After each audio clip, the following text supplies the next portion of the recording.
하루 10분 디지털 경제 뉴스 디지털투데이 데일리픽입니다. 지난 100년간 발전해온 내연기관 차량은 서서히 퇴출되고 있고 그 빈자리를 디지털화된 전기차가 빠르게 대신하고 있습니다. 지난 2020년은 친환경 전기차 보급에 있어 중요한 이정표가 된 한 해였습니다. 작년 기준으로 하이브리드를 포함한 전 세계 전기차 판매량은 총 324만 대로 파악됩니다. 2019년 226만 대와 비교해 43% 늘어난 판매량입니다. 지난해 유럽은 세계 최대의 전기차 시장으로 성장했습니다. 2020년 전기차 판매 대수 324만 대 중 유럽 시장에 등록된 전기차는 약 139만 대가 넘습니다. 다양한 전기차 모델 출시와 함께 각종 지원금, 저렴한 충전용 전기료 등 정책적 혜택이 복합된 결과입니다. 유럽의 전기차 시장 규모가 중국을 앞서고 있는 상황입니다. 2020년 미국 내 전기차 등록 대수는 25만 2,548대로 파악됩니다. 전체 차량 등록 대수 1,424만 대 중 전기차가 차지하는 비중은 1.8%에 그칩니다.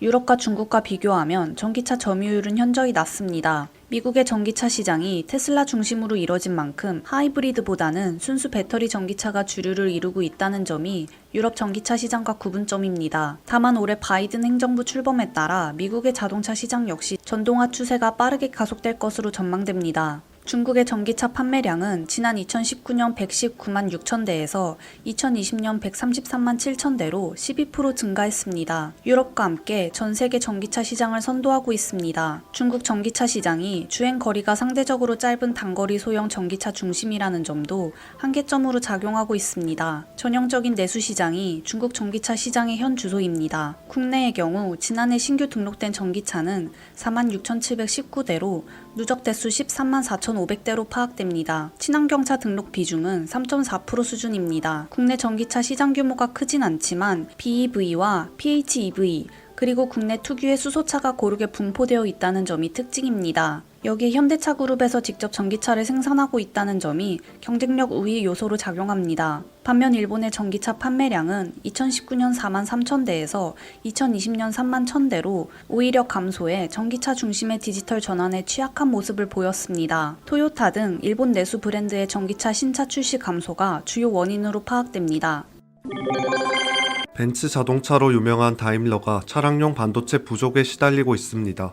독일 내 공장 두 곳의 생산을 일시 중단하기로 하는 등 반도체 부족으로 인한 자동차 생산 차질이 갈수록 확대되고 있습니다. 로이터 통신 등 외신에 따르면 다임러는 노동자 18,500명의 작업 시간을 줄이고 독일 내 공장 두 곳의 생산을 일주일간 중단할 방침이라고 밝혔습니다.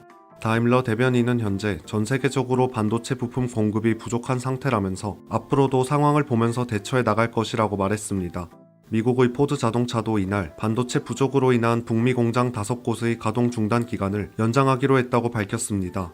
제너럴 모터스 역시 반도체 부족으로 북미 지역에서 최소 6곳의 공장 가동을 중단한 바 있으며 도요타 자동차와 폭스바겐, 스텔란티스도 반도체 수급 어려움으로 생산 차질을 겪고 있습니다. 마이크로소프트가 클라우드 기반 서비스형 데스크톱을 몇 개월 안에 내놓을 것이란 소식입니다. 외신에 따르면 마이크로소프트는 오는 7월 중순 개최하는 인스파이어 연례 파트너 컨퍼런스에서 클라우드 PC를 데뷔시킬 가능성이 높은 것으로 알려졌습니다. 마이크로소프트 클라우드 PC는 고객들이 자체 보유한 PC들을 싱 클라이언트로 사용할 수 있게 합니다. 사용자들은 각자 운영체제나 소프트웨어 설치 없이 원격으로 윈도우 데스크톱에 접속해 오피스 같은 업무용 툴을 사용할 수 있습니다. 마이크로소프트는 클라우드 PC를 사용자당 정액제로 판매할 예정입니다. 미디엄, 헤비, 어드밴스드와 같은 가격대로 클라우드 PC 구독 서비스를 제공할 것으로 알려지고 있습니다. 디즈니가 헐리우드 메이저 영화사인 소니 픽처스와 단연간 콘텐츠 독점 공급 계약을 맺었습니다. 소니 픽처스는 이달 초 넷플릭스와 콘텐츠 공급 계약을 체결한 데 이어 디즈니까지 콘텐츠 공급 계약을 체결하는 데 성공했습니다. 이로써 글로벌 온라인 동영상 스트리밍 서비스 시장에서 펼쳐지는 콘텐츠 확보 경쟁에서 가장 큰 수혜자가 됐습니다. 디즈니가 소니 픽처스의 콘텐츠를 활용해 OTT 시장 영향력 확대에 적극적으로 나설 것으로 전망됩니다. 현재 글로벌 OTT 시장 1위인 넷플릭스에 맞서 디즈니 플러스 서비스를 공격적으로 마케팅할 계획입니다. 이번 넷플릭스, 디즈니 연속 계약에 따라 소니 픽처스의 스파이더맨 시리즈 등 각종 영화, 드라마 등 자체 제작 컨텐츠는 2022년부터 2026년까지 극장 개봉 직후 넷플릭스에 우선 공급합니다. 이후 디즈니 플러스, 훌루 등 디즈니 계열 채널을 통해 영구적으로 독점 공급합니다. 신규 콘텐츠를 넷플릭스와 디즈니에 순차적으로 공급하는 형식입니다. 글로벌 OTT 시장 패권을 놓고 각 사업자의 콘텐츠 확보 경쟁이 더욱 치열하게 전개될 전망입니다.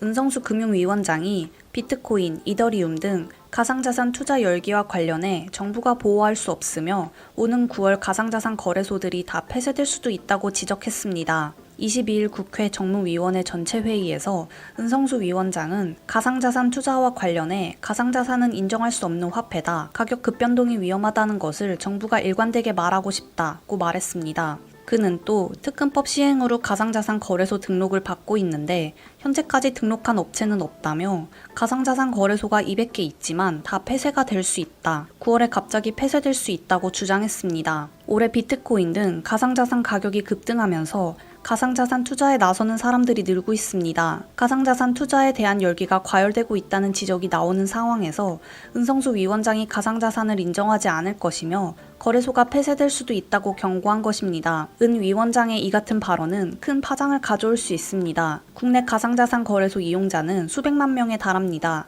가상자산 거래소에 근무하는 직원들도 수천 명으로 추산됩니다. 이런 상황에서 거래소를 폐쇄하면 사회적 파장이 커질 수 있습니다. 가상자산 거래소와 거래하는 은행 등을 압박하는 방식으로 규제를 강화할 가능성이 있다는 지적이 나오고 있습니다. 오디오 기반 소셜미디어 서비스를 제공하고 있는 클럽하우스가 대체 불가 토큰인 NFT 시장 진출을 선언했습니다. 클럽하우스는 새로운 콘텐츠 전략을 발표하면서 오디오 콘텐츠 토큰화와 NFT 판매 사업에 나설 것이라고 밝혔습니다. 클럽하우스 음성 콘텐츠를 NFT 기술을 활용해 상품화하고 이를 판매할 수 있도록 플랫폼화한다는 것이 주요 골자입니다. 인플루언서나 유명인, 인기 강연자, 전문 강사의 콘텐츠를 NFT를 활용해 오디오 상품으로 만들겠다는 것입니다.